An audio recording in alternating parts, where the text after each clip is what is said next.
Hey guys, it's me Danielle. I know I haven't made a video in a while, but I have definitely good reason for it. The past several months, I've been dealing with a lot of medical issues and emotional issues with that come with having a chronic illness and stuff. So I have a lot to update you guys on. I'm trying to separate this in the videos because I know you guys don't want to listen to a really long video, which I would probably make one if I didn't cut it in half. So I'm going to try to do that. So this first one, I'll just tell you about what's been happening with me the last several months. I have been, as you all know, I have an ileostomy. I had my entire colon taken out due to ulcerative colitis. And after that, I've been dealing with this horrible cough, this really rare cough. They can't figure out what it is. They've tested me up the wazoo for it. I've done 5 bronchoscopes. I've done like 30 sputum cultures. Everything you can think of, they've tested me for. And they cannot figure out one iota what's going on. So I've been dealing with that, and I just now got off steroids. As you can tell, probably my mood pace is still there. So I just took myself off steroids because I'm saying they're not doing enough difference for me to keep taking the steroids. And as you know, side effects of steroids just are not worth it. So I'm finally off those. I've been off those for about a month now. And so in March, I noticed that I was having some pain in my butt. Well, maybe I pulled a muscle or something. So I didn't go to the doctor right away. I kind of said, maybe it'll go away. Well, I should have gone to the doctor because I found out about 2 weeks later that I had formed an abscess there. Went to my GI doctor, he checked it and said it's probably an abscess. Took a CT scan, realized that there was an abscess there, so I went to my surgeon, and in his office he poked it and drained it there and said, okay, you should be feeling better. And right there I did, felt like a lot of pressure was relieved. And he said, we can have you stay overnight if you want, just to make sure everything is okay. So I took that. I took him up on his offer, and I stayed overnight. And I'm really glad I did because I realized that the next day I was still feeling the same amount of pain. And so he did another CT scan and realized that it was still there. So they put me on IV antibiotics. I had to get my third PICC line. And did a week there, and then he sent me home on IV antibiotics. Got the infectious disease unit on it, and they figured out the right antibiotics for me to take. It was like, what was the name of it? Vancomycin and another one. I know that vancomycin, I remember that well because I remember it took like 3 hours for it to go through my veins, even with the PICC line, because it hurts your veins so much. There was 2, but I can't remember the other one. Anyway, they helped a lot with getting the infection down, but I was still having fevers, still having chills. I was still really sick, not eating. And so that was going on for about a month, the antibiotics and still feeling sick. So I go back to him, do another CT scan, and it shows that it's another abscess. I was like, this is ridiculous. Anyway, it's just really aggravating, as you all know. So I met with my surgeon, and he said, look, we can keep doing the IV antibiotics, keep draining it, and he had to go in there and actually, no, never mind. I did so many surgeries this past several months, I'm getting them confused. Okay, so let's go back to when I met with my surgeon after all this, and he says, look, we can keep doing the antibiotics and all that stuff, but it's not going to go away because you have been misdiagnosed. I'm like, what? Thought I had ulcerative colitis. He's like, no, with the way that everything's working with you right now, like the way your rectum looks and everything, now you're getting all these abscesses. He said this is more related with Crohn's. I kind of figured I would have Crohn's. My dad has Crohn's. I thought it was always kind of weird that I had ulcerative colitis and he had Crohn's, so I kind of think I always suspected that I had Crohn's, but I still didn't want to admit it because a lot of people with Crohn's the J pouch doesn't really work out for them. So I said, okay, what do we do from there? And he said, well, with the way your rectum's going with all these abscesses, if we don't get it taken out, you're just going to keep getting them. And I'm like, what are you trying to tell me? And he said, I think your best bet is to get your rectum taken out. And I was like, okay, does that mean that you'll do the J pouch? And he goes, well, and my surgeon really doesn't have any bedside manners at all. At all. So he's really professional about it. And he said, well, no, with the way that your Crohn's has gotten so bad, like flared up. He said that J pouch, it would cause you a lot more pain and it just wouldn't last. He said you probably get abscess in your J pouch. Now that is a lot to hear. I'm not saying that people with permanent ostomies have it bad. I'm not saying that. I mean, I've dealt with myostomy. It's not that big of a deal once you get used to it. I'm not scared about living with it forever, but I'd rather not. You know what I mean? I'd rather have the J pouch, and I wanted that option. Having that option taken away from me and leaving me with one choice is like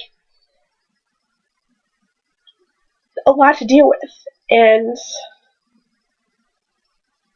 oh man, having that option taken away from you is not what you want to have happen.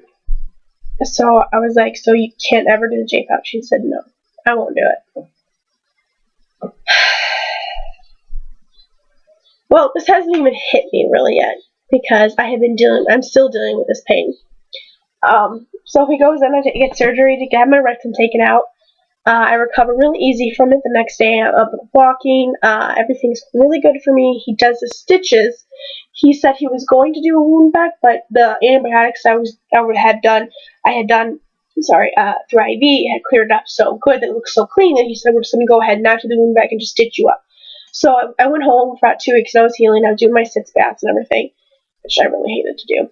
And I realized the pain came back. The same pain I felt with the abscess to my rectum is coming back. And I'm like, are you kidding me? I noticed it when I was taking one of my sitz baths. I was sat down and I was like, that feels like my abscess. I told my parents, I'm like, what? Are you kidding me? So we go back, take a CT scan, and it shows there's collection there of an abscess. And I'm like, so my rectum's not there anymore, and I still have an abscess. He said, this happens sometimes. The bacteria stays back there, and just gets caught. I'm like, so what next? And he said, well, we're gonna have to go in, cut you open again, and give you the wound vac. You mean so I just healed for like 3-4 weeks, and now you're telling me I have to go back and do the wound vac, which is gonna take like forever? He's like, yep. Sometimes, man, surgeons, I know that, he's saying everything he's saying is right, but he can be a little bit more, nice about it. Like, I know this is a lot for you to hear, but no, he was just very professional. And I'm like, I just want to get out of here so I can go home and cry a little bit. And I did that. So then he told me on Saturday, it was a Friday, he called me and told me the results of the CT scan, and then he said, tomorrow I will go in and do it. Oh, great. So that gives me a lot of time to prepare myself. So I go in, he cuts me open again, puts the wound back on, and that was June 8th. And it is, August 18th. And I still have my wound vac on. He said it was going to take typically 4 to 6 weeks. I'm going into my 10th week with my wound vac. Let me tell you, it's not a cakewalk. It doesn't hurt when it's... I'll do another video about that because I can get riled up about that a little bit. But just so you know, I do have a wound vac now, and my nurse says I'm so close to getting it off. I've had it on for about 2 months, and I don't think I'll be healed until like the end of September. I was supposed to go back to school this fall, but no. Anyway, as you guys all know, with chronic illnesses and IBD, Crohn's, ulcerative colitis, you get a lot of these obstacles in your life, and you really have no control in it. And it's aggravating because you want that control, you want options, but your options get taken away from you, and you're left with one choice, and you're like, I didn't really want to come to this. But you have. I come with this choice. The only choice I have is to live with this ostomy forever.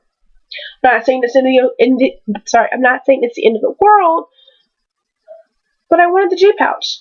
I wanted to poop again. I wanted to be normal again. I wanted to poop out my butt. That sounds weird, but people who have ostomies, I am assuming you guys understand that because it's normal. This isn't my new normal yet, even though I've had it for a year and a half. It's a lot. having like two big organs taken out. It's a lot. And I will try, I don't know how to upload it on my computer, but I will show you what my rectum and colon look like on my phone pictures. Let me try to get it. I'll show you my colon first. You guys can see that. Oh, there we go. Yep, that's what my colon looked like. It was on the verge of exploding. My surgeon was gracious enough to take that picture. And then, oh, that's my niece right there. I just had that picture too, just right here. I'm proud of that. Oh, and this is my rectum after the antibiotics. If you guys can see that. That down there is dead cells. Yeah. So that's what I've been dealing with for the last several months. It's been a lot, and it hasn't even hit me yet that I'm going to have to deal with this forever. But those of you who are coming in the same thing with mine, that you're going to have to live with this forever, or you're just getting an ostomy, don't get me wrong. Ostomy gives you quality of life that you didn't have when you were sick or flaring up or dealing with this for the first time. It doesn't give you, it gives you that quality of life that you want, and it makes you don't have to deal with that pain anymore, the stomach cramps, just everything. It's not a bad thing. I promise you. I just didn't like my options being taken away from me. Felt closed in, like, I really wanted that choice, But I'll stop there a little bit, and I'm going to do another video about the wound vac, kind of tell you a little bit about it in case you guys get it. And that's it. Well, hope you guys enjoyed this, and I'm going to leave it at that before I ramble, because you all know that I can't ramble. Thanks for watching.